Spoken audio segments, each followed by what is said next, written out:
प्रिय विद्यार्थियों, आज हम चतुर्थ प्रश्न पत्र गद्य साहित्य नाटक निबंध आलोचना के अंतर्गत नाटक से तात्पर्य और नाटक के तत्वों का अध्ययन करेंगे।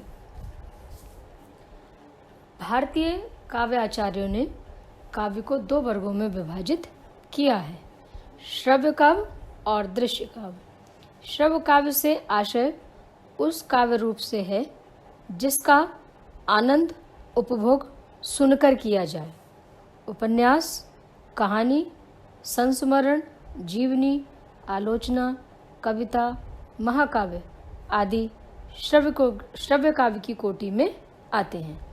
दृश्य काव्य उसे कहते हैं जिसका आनंद अभिनय, दर्शन से संभव हो। दृश्य काव्य को रूपक भी कहते हैं। दृश्य काव्य के दो भेद हैं, रूपक और उपरूपक। रूपक रस प्रधान होता है और उपरूपक नृत्यादि प्रधान। रूपक के 10 भेद हैं और उपरूपक के 18। नाटक रूपक का एक भेद है।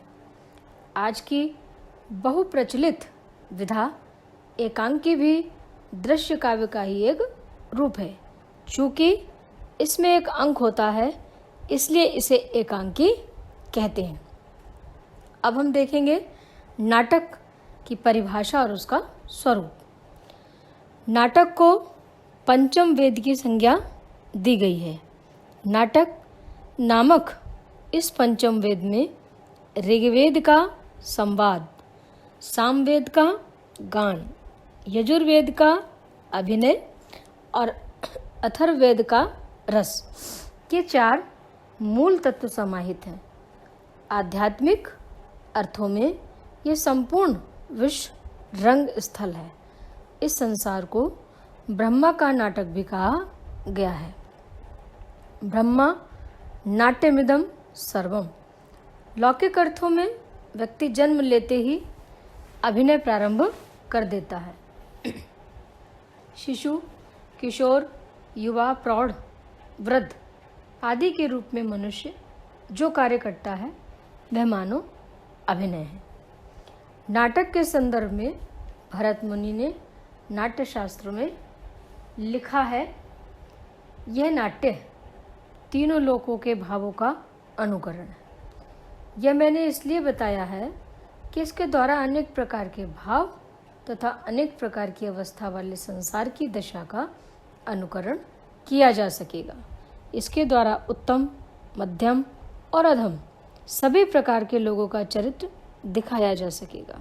सातों द्वीपों के वासियों, देवताओं, ऋषियों, राजा और कुटुंबियों के किए हुए कार्यों का अनुसरण जिसके द्वारा किया जा सकेगा वह नाट्य कहलाएगा। नाट्यशास्त्र के 17वें अध्याय में लिखा गया है, किसी भी अवस्था के अनुकरण को नाट्य कहते हैं। अवस्था अनुकृति नाट्यम। नाटक वह रचना है जिसमें किसी प्रख्यात अथवा कल्पित कथा के आधार पर नाटककार द्वारा रचित रचना के आधार पर निर्देशक द्वारा प्रशिक्षित अभिनेता अपने अभिनय, संगीत आदि द्वारा रस उत्पन्न करके प्रेक्षकों का मनोरंजन करते हैं तथा उन्हें उपदेश आदि देते हैं। नाटक के तत्व। भारतीय काव्य आचार्यों एवं आधुनिक पाश्चात्य व भारतीय विद्वानों ने नाट्य कला पर गंभीरता से विचार किया है। इस सबके मतों के निष्कर्षों के आधार पर नाट्य कला के प्रमुख तत्व इस प्रकार हैं: कथा वस्तु, पात्र व चरित्र चित्रण, संवाद योजना, देश काल एवं वातावरण, भाषा शैली, रंगमंचिता एवं अभिनेता और उद्देश्य। कथा वस्तु। कथा वस्तु या कथानक को नाटक का मूल आधार कह सकते हैं। नाटक में कथाकार को अंकों और दृश्यों में विभाजित कर प्रस्तुत किया जाता है। महत्व की दृष्टि से कथा वस्तु दो प्रकार की होती है, आधिकारिक और प्रासंगिक। इनमें क्रमशः मुख्य कथा और गौण कथा भी कहते हैं। प्रदर्शन की दृष्टि से कथा वस्तु दो प्रकार की होती है, दृश्य और सूच्य।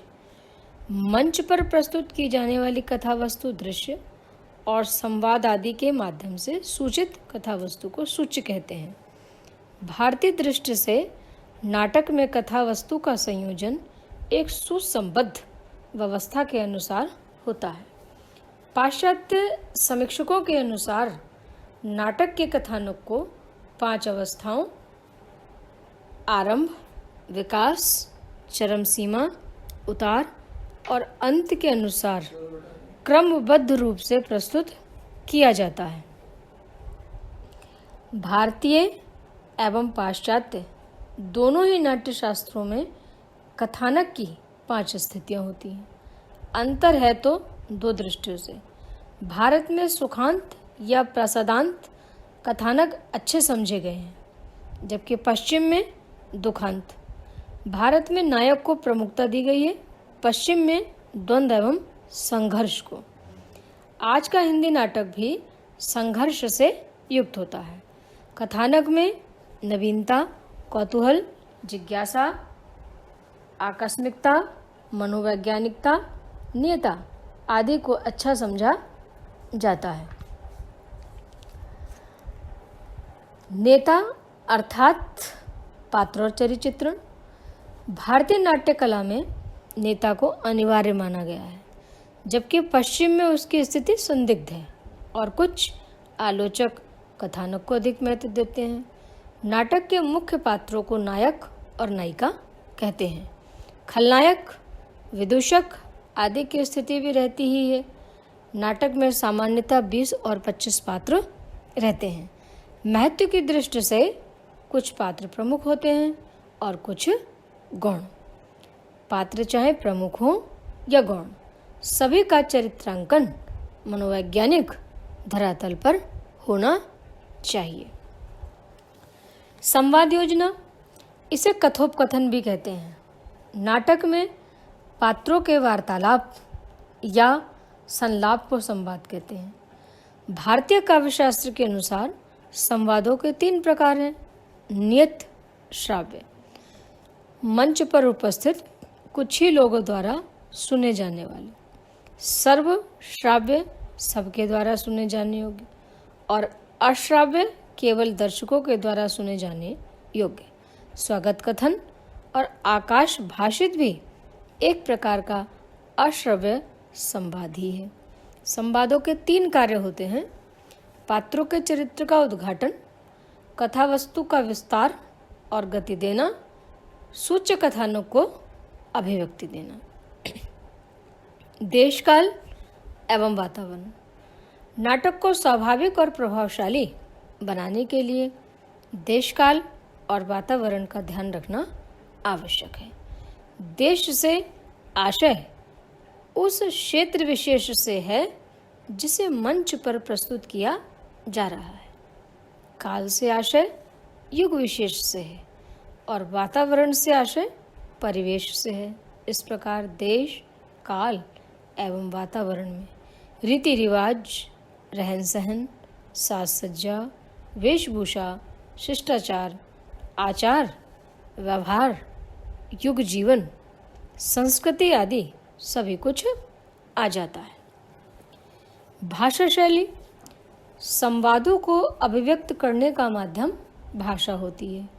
नाटक में भाषा आम बोलचाल की तरह सरल सरस होनी चाहिए, क्योंकि इसका आनंद शिक्षित, अशिक्षित, बाल, वृद्ध, नर नारी सभी उठाते हैं।